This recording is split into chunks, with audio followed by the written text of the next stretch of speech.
Bonjour tout le monde et bienvenue dans ce nouveau tutoriel dans lequel je vais vous montrer comment tailler une vigne. Donc ici on peut voir qu'on se situe dans le Nord-Pas-de-Calais et on peut voir que cette vigne elle a vraiment énormément de grappes. Donc comme on peut le voir là, ici, ça correspond à une seule grappe. Et regardez le nombre de grappes qu'il y a dans ma vigne.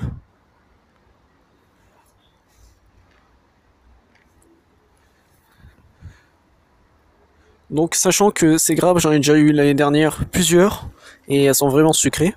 Pour ceux qui sont intéressés, il s'agit bien d'une variété qui s'appelle le Chasselas doré de Fontainebleau.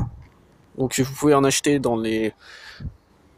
Vous pouvez en acheter soit en grande surface, ou soit dans des jardineries en ligne. Et donc dans cette vidéo, je vais vous montrer comment tailler cette vigne pour avoir vraiment plusieurs grappes, comme ici. Je vais vous montrer ma technique que j'ai développée pour pouvoir tailler cette vigne. Donc la technique, c'est très simple. Ici, on peut voir le tronc de la vigne. Donc le tronc, il monte bien à la verticale. Quand un tronc il monte bien à la verticale, qu'est-ce qui se passe? C'est que la sève, elle monte très rapidement en hauteur. Ensuite, ce que vous allez faire, c'est que les branches, vous allez les mettre à l'horizontale. Quand les branches vont rester en l'horizontale, ce qui va se passer, c'est que tous les bourgeons de la vigne, qui correspondent aux grappes, ils vont vraiment grossir. Et donc ça va permettre d'avoir beaucoup plus de grappes de raisin. Et en plus de cela, ce qu'il faut rajouter, c'est la taille. Donc la taille qu'on peut voir là, par exemple dans cette branche qui pend, ici on voit une branche qui pend, la taille c'est toujours la même chose. Ce que vous allez faire, c'est que vous allez privilégier les branches les plus grosses. Donc là on peut voir que la branche elle est vraiment épaisse, il n'y a qu'une seule branche épaisse. Là il y en a une deuxième, donc ici je vais bien vous montrer pour que vous puissiez voir en détail. Donc là,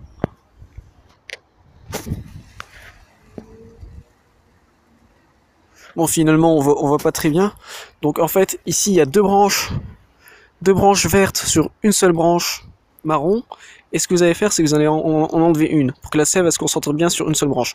Et une fois que la sève elle s'est concentrée une seule fois sur la branche verte, ce que vous allez faire ici, donc dans cette branche verte, vous prenez un sécateur. Donc il faut prendre un sécateur très bien aiguisé, qui n'écrase surtout pas la plante, qui coupe vraiment de manière nette la plante, parce que si ça écrase la plante, ce qui va se passer, c'est que la plante va mal cicatriser, elle risque de tomber malade, et voire même de mourir dans le pire des cas. Donc ici on va prendre le sécateur, et ce qu'on va faire, c'est qu'on va laisser ici 1, 2, et on coupe un petit peu plus là. Donc vous laissez 1, 2 et vous coupez un petit peu plus là. Ça va permettre à ce que l'année prochaine il y ait des bourgeons ici pour avoir de nouvelles grappes. Et vous répétez l'opération pour toutes les branches. Donc vous éliminez les petites branches, les branches faibles, et vous laissez les plus grosses et vous coupez à 1, 2 bourgeons après. Donc je vais vous remontrer l'exemple ici. Donc là on peut voir une grappe, 1, 2 et je coupe ici. Donc si je prends mon sécateur, et hop là. Donc si je prends mon sécateur, on compte 1, 2, et je coupe ici. Et voilà. Et vous répétez l'opération pour toutes les branches qui est ici. Donc vous prenez vraiment votre temps, toutes les branches qui est ici, surtout évitez d'essayer d'arracher les branches, parce que ça va vraiment, c'est vraiment mauvais pour la plante, et elle risque par la suite, de ne pas tenir le coup. Donc voilà. Donc la vidéo a touché à sa fin. Si ça vous a plu et si ça vous a vraiment aidé, je vous invite à vous abonner pour de nouvelles vidéos. Et moi je vous dis, je vous souhaite une très bonne journée. A plus.